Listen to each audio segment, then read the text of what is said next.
Hey guys, I'm back with another video, and today we're going to be breaking down exactly how much my 3-property portfolio cost me to hold. It's definitely one of the most asked questions that I get, so today I've decided to go through line by line of each property that I have and all the expenses associated, so you can see how much a property portfolio like this will cost you to hold. Property number 1, which we purchased less than 2 years ago for $450,000, today would be conservatively worth $700,000 to $750,000.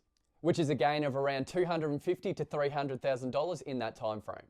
First of all, we've got the repayments on the property, so we're with ANZ and the repayments come out to around $2,200 per month, which is $26,400 per year. Next up we have maintenance, and in this box we have $500 per year. We actually haven't had one maintenance bill since we bought this property, so it's just something that we've included because we're not naive. We know that these maintenance bills will come, but we haven't had one yet, so we've just included the figure of $500, which is around $41.66 per month. The next few costs associated with holding this investment property are your rates, your insurances and water.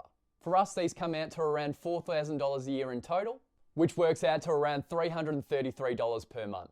Now your rates and insurances will vary depending on where you actually buy. For example, if you buy in regional Queensland where there's more natural disasters, they're likely going to be much higher than a place like Perth where we've bought this investment property. Next up we have property manager fees. So I'm from Victoria, so there's zero chance that I could actually manage these properties from where I live, as they're all located in WA. A great property manager is worth their weight in gold. Not only will they drive rent and make sure that you're getting fair market rent on your properties, they also get rid of all the stress of having to deal with landlords and deal with the daily issues that your property may have. And they can get quotes, organise trades if you ever need maintenance. So all in all, it's so much easier having a property manager than doing it yourself. Our property management fees come out to around $3,360 a year, which works out to roughly $280 per month. So the total expenses for this property come out to $34,260 per year, which works out to around $2,855 per month. Now you'll notice I didn't include land tax in the expenses, and I've done that on purpose because I haven't actually included any tax that I'll get back on this property,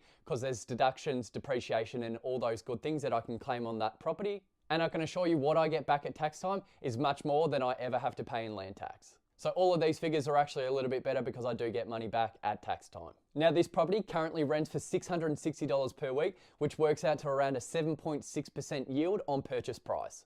Obviously the Perth area has had a lot of growth and a lot of rental growth, so this has been a great result for us. So this comes out to $34,320 per year in rent. So if you minus these two figures, this means the property is positively geared by $60 per year, without factoring in any of the tax that I get back. Now this $60 figure means absolutely nothing to me, but as I said, this property has grown by $250,000 to $300,000 in less than 2 years, making this a great investment for me. Now let's go to the second property in my portfolio that I purchased for $422,000 in August 2023.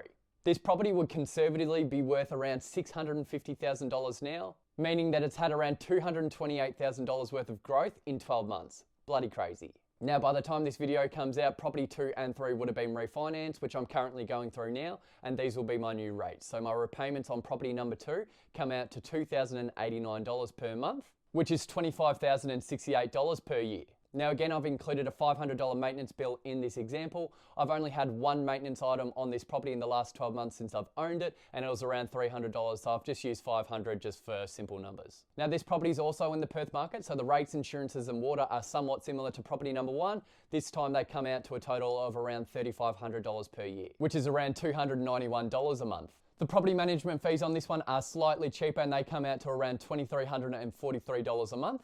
The property management fees for property number 2 and property number 1 are with the same management team, so it works out to $2,343 per year for this property, bringing my total expenses for this property to $31,411 per annum, which is $2,617 per month. Now for this property, I've just had a rental increase to $550 per week, which comes out to $28,600 per year.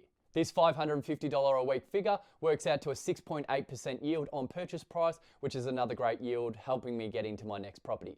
Now this property is negatively geared, so if you minus the expenses from the rent, it comes out to negative $2,811 per year to hold. Again, I'm not including the land tax bill in this one because, as I said earlier, what I claim back in deductions and claims on the investment property works out much more than what I pay in land tax. So the $2,811 figure is actually probably more favourable for me because I do get more back in tax than I pay in land tax. This $2,811 works out to $234 a month. Now on to my third investment property. This one I purchased in a company and trust structure in February 2024. Now I purchased this property for $390,000 and I've just got a bank valuation back at $456,000. So that's $66,000 worth of growth in around 6 months. And this has allowed me to refinance from the third tier lender that I'm with back to a tier 1 lender on a much better rate. This refinance alone has saved me around $3,000 a year in repayments. Now the loan amounts between property 2 and 3 are near identical and they're on the exact same rate. So we've got the same monthly figure of $2,089 in repayments. Again, I've included the $500 token figure. Now I haven't had one scrap of maintenance on this property as well, but I'm not naive and know that there will be maintenance eventually. So for the video's purposes, I've just included a figure of $500. Now I purchased this property in regional WA, and even though it's cheaper than my first 2 purchases, the rates, insurances and water are similar to my second investment property. As I said earlier, it's definitely not a one-size-fits-all figure for these expenses. It really varies on where you buy. So these 3 come to around $3,500 per year for this property. Now this is a regional property, so I don't have the same property manager that I do have for my first 2 in the Perth area.